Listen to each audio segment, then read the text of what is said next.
In ancient mythology, few stories grip the imagination as fiercely as that of Medusa.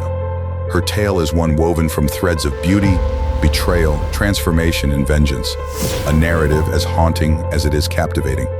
Medusa, once a figure of stunning allure, became a symbol of unimaginable terror, her name echoing through the ages as a warning and a mystery. As we embark on this journey through the myths of old, we'll explore the tragic origins, the curse that sealed her fate, and the ultimate destiny of one of Greek mythology's most interesting figures. For centuries, Medusa's story has been passed down, shifting from whispered tales by the fire to the grand epics of ancient poets, and finally to the modern interpretations that continue to fascinate us today. At the heart of her tale lies a profound exploration of the interplay between beauty and monstrosity, divinity and mortality, and the far-reaching consequences of human actions when the gods themselves intervene. Prepare to dive deep into the rich story of Medusa's myth, where every thread tells a story of her tragic and compelling life. Our tale begins in a time when gods and mortals walked the earth together, and the line between the divine and the human was thin. Medusa was not always the fearsome Gorgon we know today. Born into a world where beauty was both a blessing and a curse, she was the youngest of the three Gorgon sisters. Unlike her immortal siblings, Stheno and Euryale, Medusa was mortal, destined to live a life subject to the whims of fate.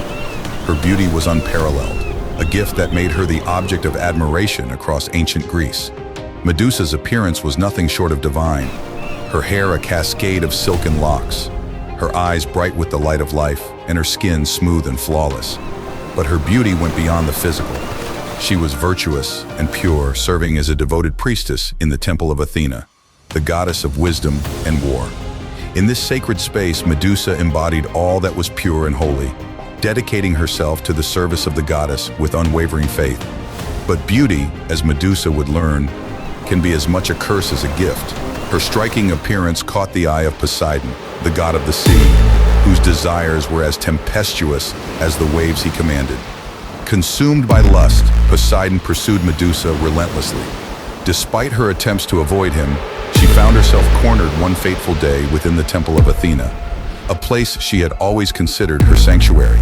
On that fateful day, Medusa's life took a dark and irreversible turn. Poseidon, driven by uncontrollable desire, violated Medusa within the very temple she had served so faithfully. Athena, the goddess of wisdom and Medusa's protector, was enraged, not at Poseidon for his power placed him beyond her wrath, but at Medusa, whose beauty had brought this desecration upon her sacred space. In a moment of divine fury, Athena transformed the once beautiful maiden into a monstrous gorgon. Medusa's hair, once her crowning glory, became a writhing mass of venomous snakes. Her gaze, once filled with life, turned deadly, petrifying any who dared look upon her. Cast out from society, Medusa fled to a remote island, her heart heavy with sorrow and anger. Her transformation was more than physical.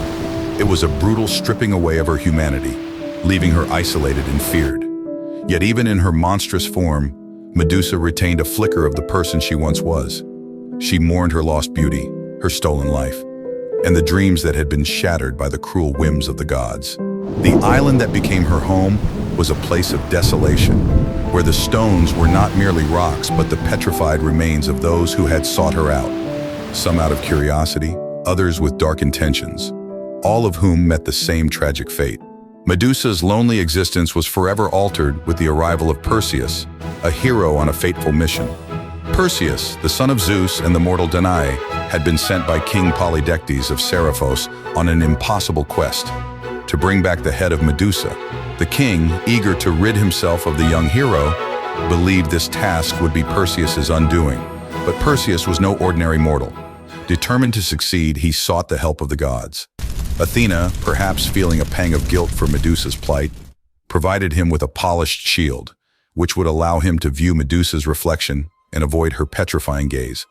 Hermes, the swift messenger god, gave Perseus winged sandals for flight, an unbreakable sword, and the helm of Hades, which granted invisibility. The journey to Medusa's lair was fraught with peril. Perseus navigated treacherous landscapes and faced mythical creatures, each encounter testing his courage and wit. Along the way, he encountered the Graeae, three ancient sisters who shared one eye and one tooth among them. By cleverly seizing their eye, Perseus forced them to reveal the location of Medusa's lair and the secrets he needed to defeat her. With the gods' gifts and his newfound knowledge, Perseus pressed on, each step bringing him closer to his fated confrontation with Medusa. The weight of his mission bore heavily on him, but his resolve was unshaken. He knew that the battle ahead would be the ultimate test of his heroism, where the line between life and death was razor thin.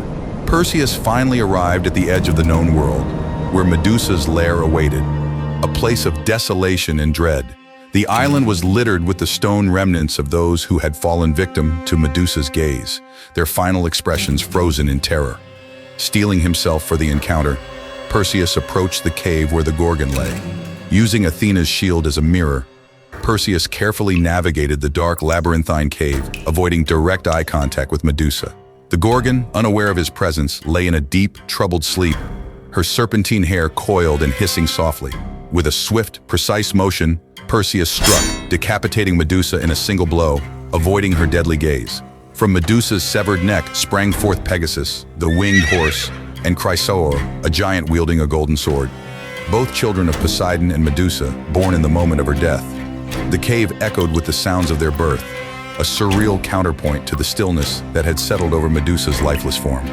As Perseus made his way through the cave, the eerie silence was almost overwhelming. The statues of Medusa's victims seemed to watch him as he passed, their eyes frozen in expressions of eternal horror. When he finally stood before Medusa, her monstrous form lying still, the tension in the air was palpable. With one final decisive act, he severed her head, a gruesome trophy that would secure his place in legend. Perseus's triumph over Medusa was not just a victory for him, but a moment of profound consequence. With Medusa's head in hand, Perseus returned to Seriphos, where he used its petrifying power to turn King Polydectes and his followers to stone, freeing his mother from the king's unwanted advances. Medusa's head, still retaining its deadly gaze, was later given to Athena, who placed it on her shield, the Aegis, as a symbol of protection and divine retribution. The return journey was one of triumph, with Perseus carrying the head of Medusa as a symbol of his heroism. This gruesome trophy became a weapon of immense power, meting out justice to those who had wronged him and his loved ones. Upon reaching Seriphos, the sight of the Gorgon's head sent waves of fear through the court, and the tyrant Polydectes, along with his cronies, was turned to stone, their expressions of shock and horror immortalized for all time. Medusa's head found a final resting place with Athena, who honored its power by incorporating it into her shield. The Aegis, now bearing the image of Medusa, became a symbol of divine protection and justice, a reminder of the complex interplay between fate and retribution in the world of the gods.